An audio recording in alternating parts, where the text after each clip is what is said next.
स्वागतम जनाइছো ABC coaching centre.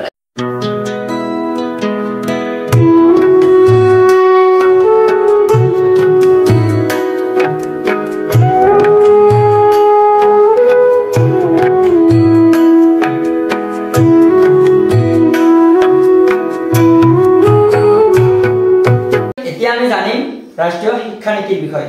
ৰাষ্ট্ৰীয় শিক্ষা নীতি তোমালোকে চাইয়ে পাইছা। ৰাষ্ট্ৰীয় শিক্ষা নীতি কিমান চনত এটো 1986 চনত। এতিয়া ৰাষ্ট্ৰীয় শিক্ষা নীতিৰ গাঁথনিৰ বিষয়ে অলপ জানিম। তাৰপিছত ৰাষ্ট্ৰীয় শিক্ষা নীতিৰ পৰামৰ্শ দিয়া কিবা কি পৰামৰ্শ দিছে কি কোন দিশবিলাকৰ বিষয়ে কৈছে এই বিষয়ে জানিম। ঠিক আছে, প্ৰথমে গাঁথনিৰ বিষয়ে আমি জানি লওঁ যে ৰাষ্ট্ৰীয় শিক্ষা নীতি কিমান চনত হৈছে 1986 চনত। ৰাষ্ট্ৰীয় শিক্ষা নীতিটো পোনপ্ৰথমে কিমান চনত হৈছে 1968 চনত গঠন কৰা হৈছিল। এই তেতিয়া কি আছিল ৰাষ্ট্ৰীয় শিক্ষা নীতি যিবিলাক কি আছিল তোমাৰ লক্ষ্য উদ্দেশ্য আছিল, যিবিলাক গুৰুত্বপূৰ্ণ পৰামৰ্শ দিছে সেই পৰামৰ্শবিলাক সম্পূৰ্ণৰূপে কি কৰা পূৰণ হোৱা নাই। যিবিলাক পূৰণ হৈছে সেইবিলাক যিবিলাক আৰু পূৰণ হোৱা নাই সেইবিলাকৰ বিষয়ে কি পুনৰ সংশোধন কৰি সেই ৰাষ্ট্ৰীয় শিক্ষা নীতিটোত কি কৰিছে 1986 চনত ভালকে কাৰ্যকৰী কৰিছে। 1985 তেতিয়া প্ৰধানমন্ত্ৰী আছিল কোন আছিল ৰাজীৱ গান্ধী। চিন্তা চৰ্চা কৰিছিল যে আমাৰ ভাৰতবৰ্ষৰ বিজ্ঞান আৰু কাৰিকৰী বিষয়ত বহুতখিনি আগবাঢ়িছে আমাৰ দেশখন, কিন্তু শিক্ষাৰ ক্ষেত্ৰত আন দেশৰ তুলনাত বহুতো পিছ পৰি আছে। গতিকে ৰাজীৱ গান্ধী আমাৰ শিক্ষা ব্যৱস্থাটো উন্নতি কৰিব বা বিকশিত কৰি তুলিবৰ বাবে চিন্তা চৰ্চা কৰি এখন প্ৰত্যাহ্বান পত্ৰ প্ৰকাশ কৰে। সেই প্ৰত্যাহ্বান পত্ৰটো কিমান চনত প্ৰকাশ হয় 1985 চনৰ 20 আগষ্ট তাৰিখে। আৰু সেই প্ৰত্যাহ্বানটো সম্পূৰ্ণৰূপে কাৰ্যকৰী হয় কেতিয়া হয় 1986 চনত। তাতে সকলোবোৰ বস্তু কি কৰা হয় অন্তৰ্ভুক্ত কৰি 1986 চনত ৰাষ্ট্ৰীয় শিক্ষা নীতিটো গঠন কৰা হয়, কাৰ্যকৰী কৰা হয়। এতিয়া আমি জানিম ৰাষ্ট্ৰীয় শিক্ষা নীতিৰ আগবঢ়োৱা গুৰুত্বপূৰ্ণ পৰামৰ্শ বা দিশবিলাকৰ বিষয়ে। আৰু প্ৰথমতে কৈ আছো যে ৰাষ্ট্ৰীয় শিক্ষা নীতি যিটো আছে ইয়াক কি বুলি কোৱা হয়, এইটো বহুত ইম্পৰ্টেন্ট হয়। তোমালোকৰ শৰ্ট কোৱেশ্চন আহিব পাৰে। এনপি হৈছে নেশনাল পলিচি অন এডুকেশ্যন। আগতে যেতিয়া ৰাষ্ট্ৰীয় কিমান আছিল 1986 কিন্তু এতিয়া কি কৰিছে চেঞ্জ কৰিছে। এতিয়া কি কৰিছে এনইপি মানে নিউ এডুকেশ্যন পলিচি। এই দুটা মনত ৰাখিব। এটা কি নেশনাল পলিচি অন এডুকেশ্যন আৰু এটা হৈছে নিউ এডুকেশ্যন পলিচি। ঠিক আছে, মনত ৰাখিবা এনইপি আৰু এনপিই মনত ৰাখিব। এতিয়া আমি প্ৰথমটো পৰামৰ্শৰ বিষয়ে জানিম। ঠিক আছে, প্ৰথমে আমি জানিম যে ৰাষ্ট্ৰীয় শিক্ষা পদ্ধতি আমাৰ যিটো শিক্ষা পদ্ধতি আছে ভাৰতবৰ্ষৰ যিটো শিক্ষা পদ্ধতি সেইটো কি হ'ব লাগে গোটেই ভাৰতবৰ্ষতে একে হ'ব লাগে। যেনেকুৱা জাতি বৰ্ণ ধৰ্ম নিৰ্বিশেষে এই শিক্ষা ব্যৱস্থা কি হ'ব লাগে একে হ'ব লাগে। তেতিয়াহ'লে নিম্ন মানৰ যিবিলাক নিম্ন শ্ৰেণীৰ যিবিলাক কি আছে মানুহ আছে এইবিলাকেও যাতে এই শিক্ষা গ্ৰহণ কৰিব পাৰে। যিবিলাক গ্ৰাম্য অঞ্চলৰ ল'ৰা ছোৱালী যাতে আছে সেই শিক্ষা গ্ৰহণ কৰিব পাৰে। তাৰপিছত আমি জানিম যে সমতাৰ বাবে শিক্ষা বা সমতাৰ শিক্ষা। সমতা মানে কি সমান, মানে যিবিলাক আমাৰ দেশত বিভিন্ন ধৰণৰ জনজাতি গোষ্ঠী আছে নে নাই, এই জনজাতি বিলাকৰ সকলোৱে যাতে সমান সুবিধা পায়, শিক্ষাৰ সমান সুবিধা পায়। যেনেকুৱা এনেকুৱা আছে নে নাই যিবিলাক ধনী ঘৰৰ মানুহ এইবিলাকে যেনেকুৱা বেছি কি পাব ইহঁতৰ শিক্ষাত সুবিধা বেছি পাব, যিবিলাকৰ গ্ৰাম্য অঞ্চলৰ মানুহ দুখীয়া মানুহ সেইবিলাক কি ইহঁতে কম শিক্ষা পাব সেইটো নহয়, সকলোৰে সমান হ'ব। সকলোৱে যেনেকুৱা হেণ্ডিকেপ মানুহবিলাক আছে বাধাগ্ৰস্ত মানুহবিলাক আছে ইহঁতেও কি সমান শিক্ষা গ্ৰহণ কৰিব। যেনেকুৱা তোমাৰ নৱোদয় বিদ্যালয়ৰ বিষয়ে আমি জানিম ৰবা। এইটো আমি 2 নম্বৰ কি সমতাৰ শিক্ষা। আৰু যেনেকুৱা তোমালোকক মই প্ৰথমতে ক'লো যে ৰাষ্ট্ৰীয় শিক্ষা পদ্ধতি বৰ্তমান স্কুল কোনটো হ'ব যেনেকুৱা CBSE কোৰ্চ যিটো আছে সেইটো কি ৰাষ্ট্ৰীয় শিক্ষা পদ্ধতি হয়। যেনেকুৱা তোমালোকৰ আমি কি কৰো বৰ্তমান তোমালোকে যিটো মই পঢ়াই আছো তোমালোকৰ সেইটো কিহৰ আণ্ডাৰত আছে সেইটো সেৱাৰ আণ্ডাৰত আছে। কিন্তু আমাৰ যিবিলাক কোশ্চেন হয় এইবিলাক কিন্তু আমাৰ অসমৰে হয়, কিন্তু যেতিয়া CBSE কোৰ্চ হয় এইটো কি হয় গোটেই ইণ্ডিয়াৰ হয় ভাৰতবৰ্ষৰে হয় কিন্তু। ঠিক আছে, এতিয়া আমি জানিম যে নবোদয় বিদ্যালয়ৰ বিষয়ে জানিম যে নবোদয় বিদ্যালয়ৰ সহায়তে আমি কেনেকৈ এই ভাৰতবৰ্ষৰ শিক্ষাৰ্থীসকলক কেনেদৰে ভাল শিক্ষা দিব পাৰিম এই বিষয়ে চোৱা নবোদয় বিদ্যালয় তোমালোকে জানা তোমালোকেও চাগে কোনোবাই দিব দিছা চাগে নবোদয় বিদ্যালয়ৰ এন্ট্ৰেন্স বিলাক নবোদয় বিদ্যালয়ৰ জৰিয়তে আমি কেনেকৈ শিক্ষা উন্নত কৰিব পাৰিম চোৱা নবোদয় বিদ্যালয়ৰ জৰিয়তে যিবিলাক নিম্ন পৰ্যায়ৰ শিক্ষাৰ্থী আছে যেনেকুৱা গ্ৰাম্য অঞ্চলত দুখীয়া শিক্ষাৰ্থীবিলাক আছে ইহঁতে কি কৰিব এই নবোদয় বিদ্যালয়ৰ জৰিয়তে ইহঁতে জীৱনটো ভালকে গঢ়ি তুলিব বা আমাৰ সমাজখন ভালকে আগুৱাই লৈ যাব কোঠাৰী আৰু এটা বস্তু কি কৈছে কোঠাৰী আগৰ বিষয়ে কৈছে কোঠাৰী আৰু এটা বস্তু কি কৈছে যে আমাৰ শ্ৰেণীকোঠাৰ ভিতৰত আমাৰ ভৱিষ্যতটো অন্তৰ্ভুক্ত হৈ থাকে হয়নে নাই তোমালোকে আজি পঢ়ি আছা 10 বছৰ 15 বছৰ পিছত তোমালোকে দেশবিলাক চম্ভালিবা কিছুমানে কি হোৱা ডিফেন্সত যাবা কিছুমানে নেতৃত্ব কৰিবা দেশখনৰ কিছুমানে তোমালোকৰ ডক্টৰ ইঞ্জিনিয়াৰ হ'ব কিছুমানে টিচাৰ হ'ব ঠিক আছে এতিয়া কি কলো মই নবোদয় বিদ্যালয়ৰ বিষয়ে কলো যে নবোদয় বিদ্যালয় কি কৰে যে নিম্ন গ্ৰামৰ যিবিলাক নিম্ন শ্ৰেণীৰ মানুহ আছে সেইবিলাকক কি সমতাৰ শিক্ষা দিয়ে যেনেকুৱা যিবিলাকে নবোদয় বিদ্যালয় তোমালোকে প্ৰথমতে জানা নবোদয় বিদ্যালয় কিহৰ পৰা হয় ক্লাছ 6 ৰ পৰা 12 লৈকে হয় যিবিলাকে 6 ত এন্ট্ৰেন্স দি পিনে নবোদয় বিদ্যালয়ত ইহঁতে পঢ়ে সেইবিলাকে কি হয় যে বিনামূলীয়া শিক্ষা প্ৰদান কৰে এতিয়া চোৱা তোমালোকে প্ৰাথমিক শিক্ষা পঢ়া নাই পঢ়ি সৰকাৰি যিবিলাকত পঢ়ে তথাপি ইহঁতে কিন্তু যে অহা যোৱা টিউশন পঢ়া আজিকালি তো টিউশন কমন হৈছে হয় না টিউশনত যোৱা অহা যোৱা বা এডমিশনৰ বাবে কিছুমান টকা দিব লাগে নে নাই তাতে কিন্তু অলপ অলপ খৰচ হয় কিন্তু নবোদয় বিদ্যালয়ত তোমালোকৰ খৰচ 1 টকা কৰিব নালাগে তাতে সম্পূৰ্ণ চৰকাৰৰ পৰা টকা দিয়ে তাতে বিনামূলীয়াকৈ আৰু তাতে থাকি পিনে পঢ়িব লাগে ঠিক আছে ইয়াৰ জগতে কি কৰিব যে নিম্নমানৰ ল'ৰা ছোৱালী বা শিক্ষাৰ্থীসকলে কি কৰিব সমতাৰ শিক্ষা পাব আৰু উন্নতি মানৰ শিক্ষা পাব ঠিক আছে নেক্সট আমি কি জানিম যে আগতীয়া বাল্যকালৰ যতন আৰু শিক্ষা ইয়াক কি বুলি কোৱা হয় ECCE বুলি জনা যায় ECCE কেতিয়াবা আহে ECCE কি আগতীয়া বাল্যকালৰ যতন আৰু শিক্ষা এটো কি আগতীয়া বাল্যকাল মানে তোমালোকৰ শৈশৱকালৰ যেটো শিক্ষা যেনেকুৱা শৈশৱকাল কেতিয়া হয় তোমালোকৰ 1 ৰ পৰা 5 বছৰ বা 6 বছৰ সেই সময়ত কি কৰে ল'ৰা ছোৱালী বিলাকে কি কিন্তু নিজে একো কৰিব নোৱাৰে এইবিলাকক কি কৰিব লাগে বেলেগে কিন্তু যতন কৰিব লাগে খোৱা বোৱাৰ শিক্ষা এইবিলাক দিব লাগে হয় নে নাই তেতিয়া কি কৰিছে সেই যে ল'ৰা ছোৱালী বিলাকে বা সৰু কণমানি ল'ৰা ছোৱালী বিলাকে ইহঁতে কিন্তু নিজে কৰিব নোৱাৰে আৰু চাবা তোমালোকে গ্ৰাম্য অঞ্চলত যিবিলাক নিৰক্ষৰ কি আছে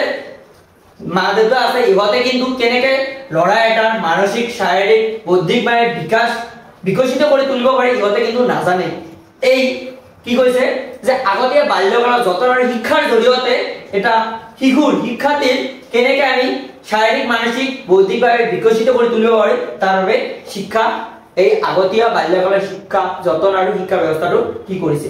যেনে কোৱা তোমালোকে চাবা অঙ্গনবাদী হয়নে নাই অঙ্গনবাদী চাবা তোমালোকে তাতে কি দিয়ে পুষ্টিকৰ খাদ্য দিয়ে নে নাই আৰু কি হতে লগতে ইহঁতক কি কৰে পঢ়া শুনা কৰাই নে নাই অঙ্গনবাদী তোমালোকে তোমালোকে সবে জানা যে অঙ্গনবাদীৰ বিষয়ে ঠিক আছে তেতিয়া আমি এটো হল তাৰপিছত নেক্সট কি জানিম আমি যে শিশুকেন্দ্ৰিক শিক্ষাৰ বিষয়ে প্ৰথমতে কোন দাৰ্শনিকে কৈছে বা কোনে কৈছে মনত আছে নেকি শিশুকেন্দ্ৰিক শিক্ষাৰ বিষয়ে মহাত্মা গান্ধীয়ে কৈছে যে শিক্ষা ব্যৱস্থাটো শিশুকেন্দ্ৰিক হ'ব লাগে শিশুকেন্দ্ৰিক মানে শিশুৱে যি কৰি ভাল পায় শিশু ভাল পোৱা লৈকে তেনেকুৱা শিক্ষা দিব লাগে আগতে কি দেখুৱা আছিল যে শিশুৱে যদি পঢ়া নপঢ়ে তেনেকুৱা সৰু কণমানি ইহঁতে প্ৰথমতে কিন্তু ইমান অভিজ্ঞতা বা বুদ্ধি কিন্তু নাথাকে আমি যেনেকে বুজু ইহঁতে কিন্তু এইবিলাক একো নবুজে ইহঁতে কি কৰে আগতে শিক্ষা ব্যৱস্থা কেনেকুৱা আছিল যে সেই সৰু ল'ৰা ছোৱালী বিলাকক কণমানি বিলাকক কি যদি নপঢ়িছিল তেতিয়া হলে কি কৰিছিল যে মাৰি পিনে তথাপি কৰিছিল হলেও পঢ়াইছিল কিন্তু বৰ্তমান কি কৰিছে যে শিশুকেন্দ্ৰিক শিক্ষা হ'ব লাগে যাতে শিক্ষাৰ্থীবিলাকে কি কৰি ভাল পায় সৰু ল'ৰা ছোৱালীবিলাকে কি কৰি ভাল পায় সেই হিচাপে তাক শিক্ষা গ্ৰহণ কৰিব লাগে যেনেকুৱা আজিকালি পাঠ্যক্ৰমত বিলাকত চাবা তোমালোকে যেনেকুৱা আপেল ডগ কেট সেইবিলাকৰ ছবি দিয়া থাকে নে নাই ইহঁতে কিবিলাক ছবিবিলাক চাই ইহঁতে কিন্তু গম পায় এইটো আপেল এইটো কেট এইটো ডগ হয়নে নাই গম পায় নে নাই ইহঁতে সেইবিলাক পঢ়ি কিন্তু ভাল পায় আৰু বিভিন্ন খেলা ধুলাৰ মাজেৰে এইবিলাক কি শিক্ষা দিয়া হয় হয়নে নাই তেতিয়াহলে কি হ'ব সেই ল'ৰা-ছোৱালী বিলাকৰ কি হ'ব পঢ়াৰ প্ৰতি মনোযোগ হ'ব আৰু মানসিক শাৰীৰিকভাৱে কি হ'ব ইহঁতে বৌদ্ধিকভাৱে সক্ষম হৈ উঠিব হয়নে নাই তাৰ পিছত আমি কি জানিম যে অপাৰেশন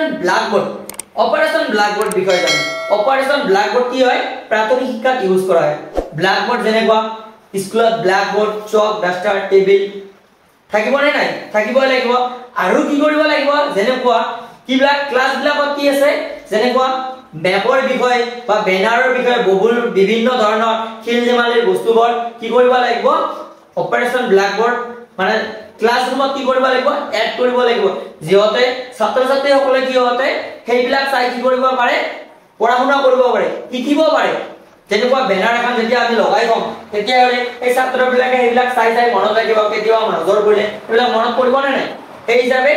কি কৈছে যে অপাৰেশন ব্ল্যাকবোৰ্ডৰ সহায়তা আমি কি কৰিব লাগিব সেই